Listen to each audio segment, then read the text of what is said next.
मैं सर्वशक्तिमान परमात्मा के अस्तित्व को मानने से इनकार करता हूं। मैं नास्तिक इसलिए नहीं बना कि मैं अभिमानी हूं, पाखंडी या निरर्थक हूं। मैं ना तो किसी का अवतार हूं, ना ईश्वर का दूत, और ना ही खुद परमात्मा। मैं अपना जीवन एक मकसद के लिए न्योछावर करने जा रहा हूं, और इससे बड़ा आश्वासन भला क्या हो सकता है। ईश्वर में विश्वास रखने वाला एक हिंदू पुनर्जन्म में एक राजा बनने की आशा कर सकता है। एक मुसलमान या एक ईसाई को स्वर्ग में भोग विलास पाने की इच्छा हो सकती है। उसे अपने कष्ट और कुर्बानियों के बदले पुरस्कृत होने की कामना हो सकती है। लेकिन मुझे क्या आशा करनी चाहिए? मैं जानता हूं कि जिस पल रस्सी का फंदा मेरे गले में लगेगा और मेरे पैरों के नीचे से तख्ता हटेगा, वो मेरा अंतिम क्षण होगा। किसी स्वार्थ भावना के बिना, यहां या यहां के बाद किसी पुरस्कार की इच्छा किए बिना, मैंने अनासक्त भाव से अपने जीवन को आजादी के नाम कर दिया है।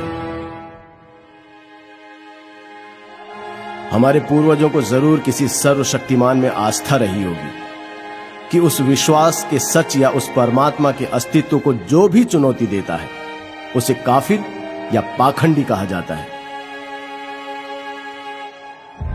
चाहे उस व्यक्ति के तर्क इतने मजबूत क्यों ना हो कि उन्हें झुठलाना नामुमकिन हो, या उसकी आत्मा इतनी सशक्त क्यों ना हो कि उसे ईश्वर के प्रकोप का डर दिखाकर भी झुकाया नहीं जा सकता, और इसलिए ऐसे व्यक्ति को अभिमानी कहकर उसकी निंदा की जाती है।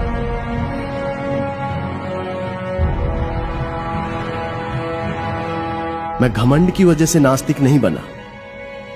ईश्वर पर मेरे अविश्वास ने आज सभी परिस्थितियों को मेरे प्रतिकूल बना दिया है, और यह स्थिति और भी ज्यादा बिगड़ सकती है। जरा सा अध्यात्म इस स्थिति को काव्यात्मक मोड़ दे सकता है, लेकिन अपने अंत से मिलने के लिए मैं कोई तर्क नहीं देना चाहता। मैं यथार्थवादी व्यक्ति हूं।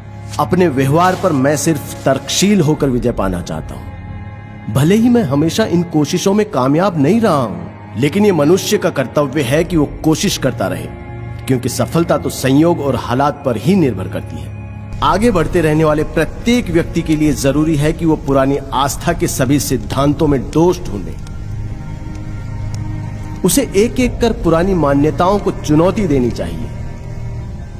उसे सभी बारीकियों को परखना और समझना चाहिए। अगर कठोर तर्क वितर्क के बाद वो किसी धारणा तक पहुंचता है, तो उसके विश्वास को सराहना चाहिए।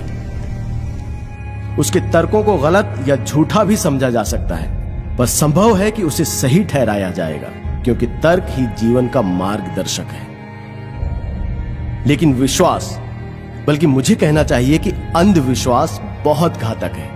वो एक व्यक्ति की सोच समझ की शक्ति को मिटा देता है और उसे सुधार विरोधी बना देता है।